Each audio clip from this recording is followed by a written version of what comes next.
সেদিন জামাত ইসলামীর সাথে বিশ্বাসঘাতকতা করেছিল, সেদিন যদি ওই নয়াপল্টন থেকে ওই বিএনপি নেতা কর্মীরা যদি জামাত ইসলামীর সহযোগিতা এগিয়ে আসতো, তাহলে ভিন্ন চিত্র হয়তো বাংলাদেশের রচনা হতো। আর বর্তমানে আমরা লক্ষ্য করছি আবারও সেই সময় জামাত ইসলামীর সাথে বিশ্বাসঘাতকতা করেছিল, আর বর্তমানে তারা বাংলাদেশের সকল মানুষের সাথে, জাতির সাথে বিশ্বাসঘাতকতা করছে। 28 অক্টোবর বাংলাদেশের ইতিহাসে একটি কালো অধ্যায়। সেদিন বাংলাদেশ সহ সারা পৃথিবীর মানুষ প্রত্যক্ষ করেছিল কিভাবে লগি বৈঠা দিয়ে একজন মানুষকে পিটিয়ে হত্যা করার পরে সেই লাশের উপরে নৃত্য করা হয়। এই ঘটনার মধ্য দিয়ে খুনি হাসিনা লাশের রাজনীতি, গণহত্যার রাজনীতি শুরু করেছিল এবং বিগত 16 বছর সেই রাজনীতি তারা অব্যাহত রেখেছিল। 28 অক্টোবর বাংলাদেশ সহ পৃথিবীর মানুষ দুইটি দৃশ্য দেখেছিল। একটি দৃশ্য হলো খুনি হাসিনার নেতৃত্বে সেই লগি বৈঠাধারীরা লগি বৈঠা দিয়ে পিটিয়ে মানুষকে হত্যা করেছে আর তার লাশের উপরে নৃত্য করেছে।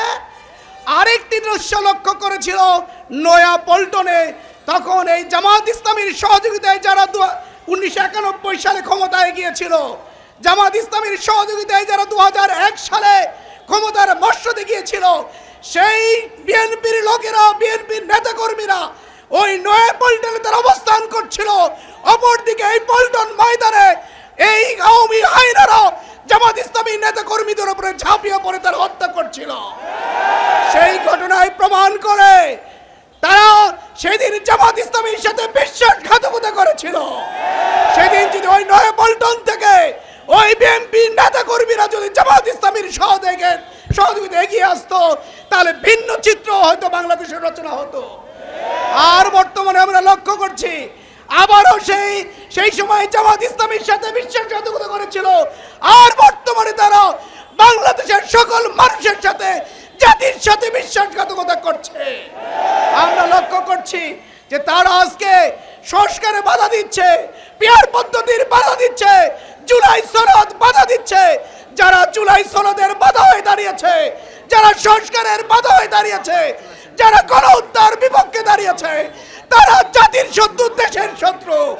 আগামী দিনে এই জাতির শত্রুদেরকে এদেশের মানুষ চিহ্নিত করে ব্যালট বিপ্লবের মধ্য দিয়ে তাদেরকে পরাজিত করবে ইনশাআল্লাহ।